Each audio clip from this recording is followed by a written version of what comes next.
Assalamualaikum warahmatullahi wabarakatuh. Alhamdulillah wassalatu wassalamu ala rasulillah Sayyidina wa maulana Muhammad ibn Abdillah wa ala alihi wa ashabihi wa mawala. Asyhadu an la ilaha illallah wahdahu la syarika lah wa asyhadu anna Muhammadan abduhu wa rasuluhu la nabiyya wa la rasula ba'dah. Rabbi syrah li sadri wa yassir li amri wahlul 'uqdatam min lisani yafqahu qawli. Subhanaka la ilma lana illa ma 'allamtana innaka antal alimul hakim. Amma ba'd. Bapak Ibu saudaraku sekalian yang dirahmati Allah Subhanahu wa taala, pertama sekali mari kita panjatkan puji syukur kehadirat Allah Subhanahu wa taala, Allah yang selalu melimpahkan nikmatnya kepada kita semua, nikmat zahir, nikmat batin. Khususnya nikmat Islam dan iman, kita syukuri semua nikmat tersebut dengan cara kita menjalankan apa yang diperintahkan oleh Allah dan meninggalkan segala larangannya. Salawat dan salam semoga tercurah ke pangkuan Nabi Agung Muhammad Sallallahu Alaihi Wasallam, panutan kita yang dengan ajaran Islam membawa keselamatan hidup bagi kita, baik di dunia maupun di akhirat. Teman-teman sekalian, mari kita mencoba untuk merenungi dan menadaburi ayat-ayat yang barusan kita baca dan terjemahnya sudah dibacakan oleh Mas Riza tadi di awal surat Asy-Syu'ara ya, tentang kisah Nabi Musa dan Harun dengan Fir'aun.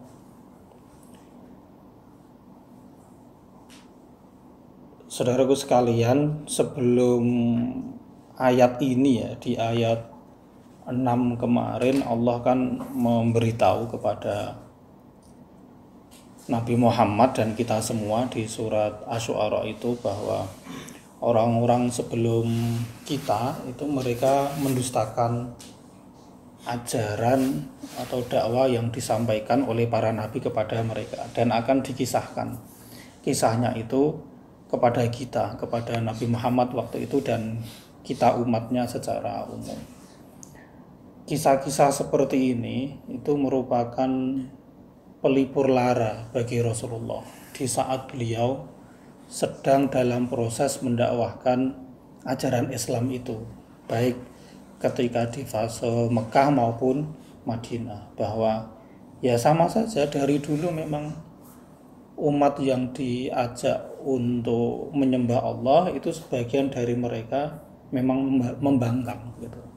Jadi nggak perlu terlalu di ayat ketiga kemarin la'allaka bakhi'un nafsaka alla yakunu mu'minin.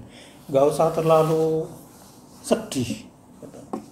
Nggak usah terlalu baper ketika sebagian dari orang yang kamu ajak untuk melakukan kebaikan itu tidak hanya menolak tetapi mengolok-olok. Karena ya memang dari dulu ada orang yang model kayak gitu. Di antaranya adalah kisah Nabi Musa ini. Disampaikan oleh Allah waktu itu untuk menguatkan spirit Nabi Muhammad SAW, dan dalam konteks sekarang ini ya kita bisa mengambil pelajarannya, yaitu ketika Allah berfirman kepada Nabi Musa dengan mengatakan, wahai Musa, datangi kaum yang zalim itu, yaitu kaumnya Fir'aun. Kenapa mereka kok nggak mau bertakwa? Datangilah supaya mereka mau takut kepada Allah.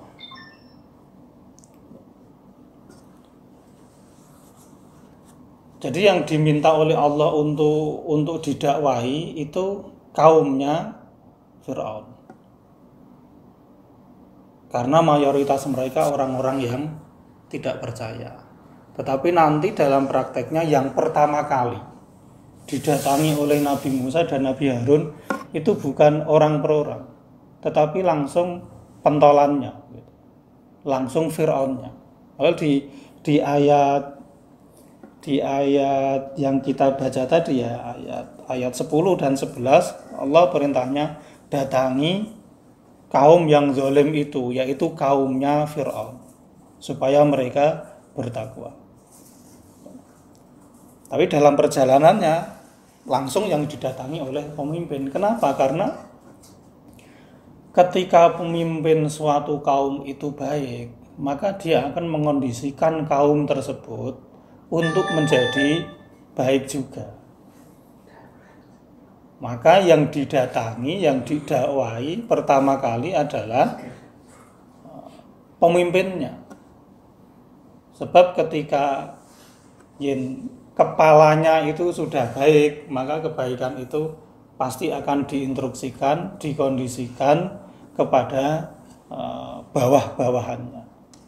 Sehingga yang meskipun perintahnya adalah datangi kaum Fir'aun, tapi yang dituju pertama kali adalah Fir'aunnya itu sendiri.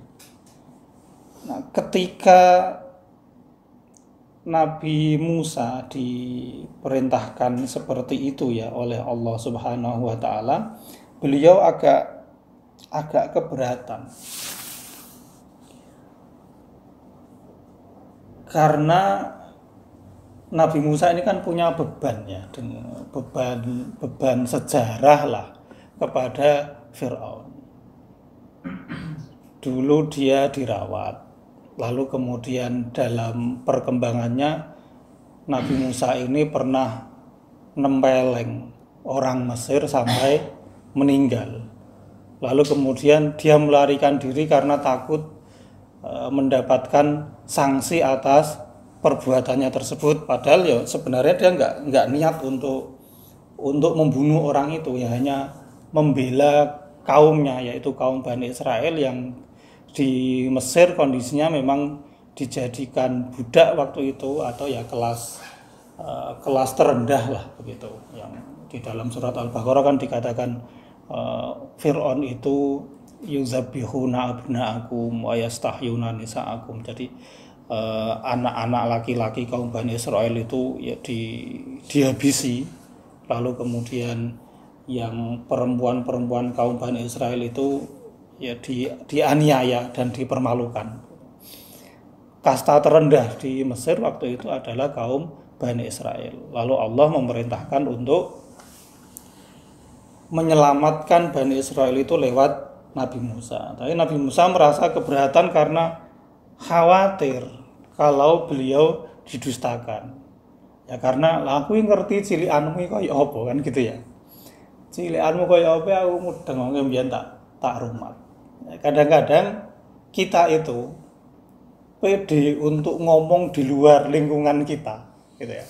Tapi ketika mlebu nang desane dhewe itu ya ada beban karena ngerti nakale mbiyen piye, terus kelakuane kaya apa mbiyen. Saiki teko-teko kok sok ngalim. Itu kadang-kadang dihalahke, diketawain atau diremehkan oleh orang-orang yang tahu sejarah kita zaman dulu itu kayak apa. Saya kira kita semua lah ya mengalami itu. Nang kampunge arep sok alim padahal awalnya ya wis candugal. Kuwi rasanya ya agak gimana. Paling enggak teman-teman seangkatan kita itu ya Allah gitu. Karena memang ya senyatanya orang itu yang dilihat adalah masa lalunya. Kadang-kadang seperti itu ya. Dan masa lalu itu sulit untuk dilupakan gitu maksudnya. Kalau punya masa lalu itu sulit dilupakan itu. Karena kenangan itu beban katanya. Sehingga gambaran-gambaran terkait dengan masa lalu itu masih terbawa. Sisi kemanusiaan Nabi Musa waktu itu juga mbayangke kayak gitu. Aku kon dakwah nang desaku dhewe, padahal ngerti mbiyen aku kaya apa. Kuwi ya rasane abot. Mending aku di tempat lain yang orang ngertine wong pas wis aku apik gitu. Itu lebih mudah orang untuk menerima ucapanku. Meskipun ya sebenarnya ya yang fair itu adalah ketika kita melihat apa yang diucapkan oleh seseorang, bukan siapa yang mengucapkan. Harusnya kan seperti itu standar. Bukan sing muni sapa, enggak, tapi apa sih yang dia ucapkan. Kalau itu baik, siapapun yang mengucapkannya, meskipun dari musuh kita pun gitu ya itu kita terima. Harusnya kan seperti itu, tapi nyatanya atau seringnya orang-orang itu ya melihat dulu sing ngomong sapa. Si A, biyen wong ngene-ngene saiki ndadak ya, seperti itu kan. Padahal kalau itu kebaikan mestinya ya tetap kita ambil meskipun itu dari orang yang tidak kita suka. Maka kan Allah mengingatkan wala yajrimannakum syana'anu qaumin ala Allah ta'dilu. Jangan gara-gara kamu benci terhadap suatu kaum atau terhadap seseorang lalu apapun yang dia lakukan dan diucapkan itu menjadi nggak baik. Karena kalau kita mau fair bahwa musuh kita pun itu kadang dia mengucapkan atau melakukan sesuatu yang itu positif dan itu baik. Nek gara-gara dhewe wis ora seneng sih, maka apapun yang dilakukan, apapun yang diucapkan oleh orang yang tidak kita sukai itu menjadi nggak baik. Itu dilarang oleh Allah Subhanahu wa taala. Karena seperti itu penilaian kita menjadi subjektif. Karena aku sudah nggak suka sama orang itu, mau ngapain saja, ya aku nggak suka. Beda kalau kita menilainya itu objektif ya. Ya saya memang nggak suka dengan orang itu, tapi omongannya ini itu benar. Nah itu adil. Itu yang dimaksud i'dilu huwa aqrabu littaqwa. Bersikap adil itu kayak gitu. Setidak suka apapun kita sama pendapat sama orang lain begitu ya. Kalau pendapat orang lain itu memang masuk akal, benar, ya kita terima dengan legowo dan kesatria. Jangan gara-gara wis ora cocok karo kae, mbok opo wae sing diomongke aku enggak cocok. Mestinya seperti itu. Meskipun ya tidak jarang orang itu menjudge seseorang dari ya aku suka atau enggak suka. Ketika enggak suka ya sudah, pokoknya enggak masuk.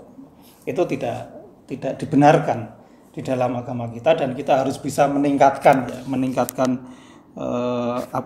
kualitas diri kita dari yang awalnya seperti itu berdasarkan subjektif saja menjadi orang yang objektif. Nah, lalu kemudian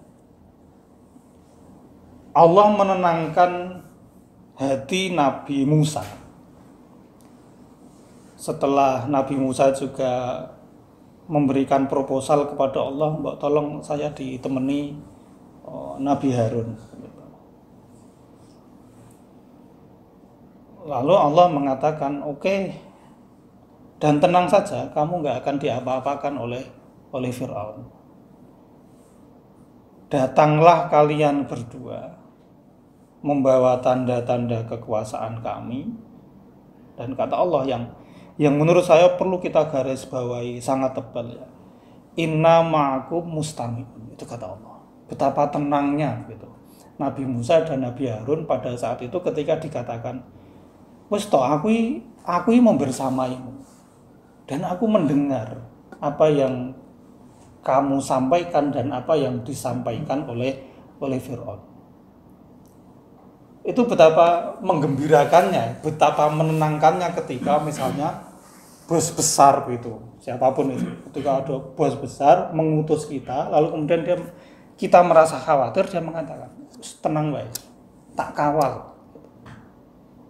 kawal dan tak pantau, semua tak monitor. Itu kan menjadikan kita sing awalnya ngerasa kerdil gitu, karena menghadapi waktu itu ya, menghadapi Fir'aun yang bahkan dia mengaku sebagai Tuhan dengan kekuasaan yang begitu besar, lalu dihibur oleh Allah, udah tenang aja, kamu datang aja, wong kamu utusanku, tak lindungi, tak pantau, tak monitor, nggak akan kamu diapa-apakan.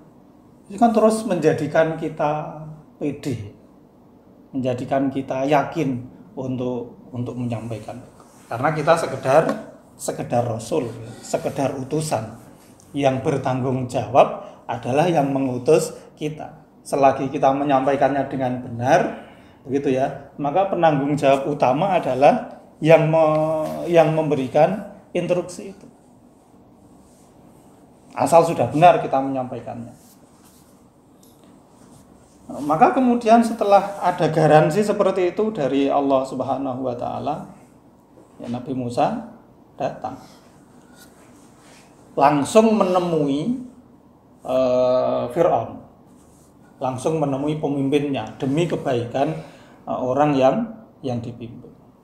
Maka terjadilah kemudian obrolan itu di ayat 18 kan, Fir'aun mengatakan, alam nurabbika fina walidan walabista fina min umurika sinin. Kowe mbiyen tak rumat to. Kasarane kan seperti itu. Kowe mbiyen tak rumat to Musa. Kamu ya hidup di sini beberapa tahun. Lalu kemudian kamu melakukan apa yang kamu lakukan itu, dan sungguh perbuatanmu itu tidak benar. Kamu itu orang yang sesat, kamu itu orang yang enggak baik. Kok tiba-tiba datang untuk menasihatiku? Di sisi lain ya, saudaraku sekalian, betapa kejadian ini sebenarnya kalau kita resapi, itu membuktikan bodohnya Fir'aun. Tuhan kok gobloknya kayak gitu, kasarannya seperti itu.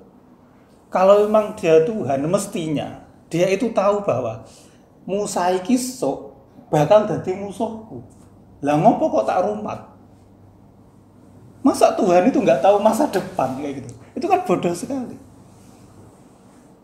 Baru ketika kejadian Nabi Musa datang, dia baru ngungkit-ngungkit.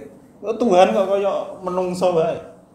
Ini kan sebenarnya membatalkan klaim sepihak dari Fir'aun yang mengaku dirinya sebagai Tuhan. Karena dia nggak tahu hal gaib atau sesuatu yang nanti akan terjadi yang itu berefek tidak baik kepada dirinya. Oh, Tuhan kok ngono. Dihapusi kok iso. Dan sekali lagi itu sebenarnya ya pembuktian kalau Fir'aun itu tahu diri gitu. Lah ya mbiyen kok tak rumati barang ora tak pites sekalian. Kan yang lain dibunuh kecuali Nabi Musa. Kenapa enggak? Itu bukti akan kelemahan dia sebagai Tuhan. Lah kalau Tuhan itu lemah ya sudah enggak enggak relevan lagi dikatakan sebagai Tuhan. Jadi Fir'aun ini membesarkan musuhnya sendiri. Padahal dulu yang bisa membesarkan bayi Bani Israel ya hanya dia sendiri, karena waktu itu kan di buku yang kita di komik itu ya, komik Kalamku ya, kisah dalam Al-Quran itu kan ketika ceritanya tentang Nabi Musa, Fir'aun itu mimpi, kok ini kerajaanku terbakar semua, ini kenapa ini? Lalu kemudian orang-orang didatangkan bahwa dikatakan nanti akan ada anak dari Bani Israel yang akan merebut kekuasaanmu. Maka kemudian kan dia menginstruksikan semua bayi yang dilahirkan oleh Bani Israel yang laki-laki dibunuh. Itu semua dibunuh. Nah, Allah atas kehendaknya itu menyelamatkan Nabi Musa yang nanti akan menjadi musuhnya Fir'aun. Diselamatkan, dirawat, dibesarkan oleh Fir'aun sendiri. Itu kan nek dirasa-rasa ya itu penghinaan yang sangat besar kepada Fir'aun. Aku ngaku pangeran, aku ngaku Tuhan. Ternyata ngrumati musuhku dhewe aku ra mudeng sak prana sak prene. Ini Tuhan macam apa ini? Kok enggak tahu kejadian yang ke depan. Itu satu dalil yang menunjukkan betapa bodohnya Fir'aun yang mengaku sebagai Tuhan. Masih ada 2 menit ya. Kebodohan yang lain lagi ya, ketika Nabi Musa itu mengatakan di ayat 26, yang itu membuat Fir'aun ya kebingungan. Nabi Musa mengatakan ketika ditanya, "Lah Tuhanmu itu siapa?" Nabi Musa mengatakan, "Rabbukum wa rabbu abaikumul awwalin." Tuhanku itu ya Tuhanmu dan Tuhan nenek moyangmu dulu. Artinya begini, kalau Fir'aun baru menjadi Tuhan sejak dia lahir, lalu siapa yang menjadi Tuhan dari nenek moyangmu dulu? Apakah waktu itu mereka nggak bertuhan? Nah, ini Fir'aun juga, lah ya aku urip lagi saiki, berarti bapakku mbiyen pengirane sapa ya? Kan kepikiran. Nah, ketika dikatakan Tuhanku itu ya Tuhanmu dan Tuhan nenek moyangmu dari zaman dulu, bukan hanya sejak kamu lahir saja. Nah, kalau kamu Tuhan ternyata ya dimulai dari lahir dan nanti akan mati, terus setelah itu siapa yang menjadi Tuhan? Tuhan masa ada batas waktunya? Itu Tuhan macam apa? Hujah-hujah seperti itu ya, alasan-alasan seperti itu yang logis gitu. Itu nggak bisa dibantah oleh Fir'aun. Akhirnya ini bisa kita jadikan atau kita lihat itu sebagai pola ya. Orang yang punya kuasa ketika sudah nggak bisa menjawab kritikan, yang itu kritikan logis masuk akal gitu, pasti dia akan memanfaatkan kekuasaannya. Fir'aun juga begitu. Di ayat 29 dia bilang, loh kalau kamu masih bilang kayak gitu, tak penjara loh. Akhirnya seperti itu. Jadi orang yang punya kuasa ya ketika diajak dialog dia sudah nggak bisa menjawab, nggak bisa menolak hujah dari lawan bicaranya, dia akan menggunakan kekuasaannya itu untuk mengancam. Karena wes ini diajak ngomong terus aku kalah. Tapi kan aku punya kuasa. Maka Fir'aun mengatakan kalau kamu terus kayak gitu tak penjara. Pola seperti ini, Bapak Ibu Saudara sekalian ya, itu ya terjadi dimanapun. Udah ketika ngobrol, ketika diskusi, ketika apapun gitu ya, ketika demo atau apalah itu, saat penguasa itu sudah nggak bisa untuk menjawab dan membela hujahnya sendiri. Pada akhirnya dia akan, ya mungkin kamu benar, tapi aku punya fasilitas untuk membungkam kebenaran kalian. Di penjara. Polanya akan kayak gitu. Nah, ini pelajaran ya bahwa apa yang terjadi di masa lalu itu bisa jadi berulang. Jadi ada Fir'aun di masa sekarang juga ada yang ketika nggak bisa diajak dialog merasa kalah langsung kemudian membungkam teman mitra dialognya. Itu ya Fir'aun kayak gitu entah sekarang entah besok sampai hari kiamat akan ada. Nah, ini pola yang bisa kita lihat bersama-sama ya. Oke, karena sudah jam 9 insyaallah besok kita lanjut lagi. Intinya Nabi Musa menemui Fir'aun untuk memberi dakwah, mengingatkan dia supaya kembali gitu ke jalan yang benar. Lalu nanti Nabi Musa salah satu permintaannya udahlah dibebaskan itu Bani Israel biar mereka bersama dengan saya. Kelanjutannya masih panjang ya, ini di ayat-ayat berikutnya, di pertemuan berikutnya yang masih tentang Nabi Musa. Saya kira itu semoga ini bisa menjadi bahan perenungan kita bersama. Mohon maaf apabila ada salah dan kurangnya. Assalamualaikum warahmatullahi wabarakatuh.